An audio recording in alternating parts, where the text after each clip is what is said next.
الحلقة الأولى من مسلسل الشرنقة لأحمد داوود وصبري فواز حقيقي 10 من 10. أنا بحب جدا يا جماعة المسلسلات اللي بتخش لك يا باشا في الحلقة الأولى. بص أنا هخطفك، يعني أنت فاهم، عارف أنت، هو نازل لك قبل رمضان بيومين أصلا 48 ساعة عشان يخطف ناس، يخطف جماهير، فحركة ذكية بصراحة. غير كده الحلقة بصراحة يعني كتابة إخراج تمثيل مفيش أحسن من كده. هو خطفني بصراحة، أنا ما كنتش ناوي أتفرج عليه بصراحة، بس خطفني. ودي حاجه حلوه جدا لان في 39 مسلسل غيره، يعني انت فاهم الفكره، انت مش هتعجبني تك هجيب اللي بعدك على طول يا باشا.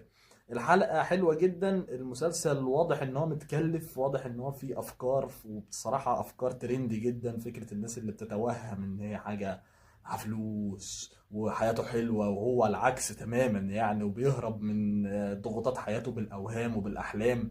بصراحة حلقة جامدة جدا، لو شفتها يا ريت تقول رأيك فيها ونتناقش سوا وقول لي هتتابعه ولا لأ.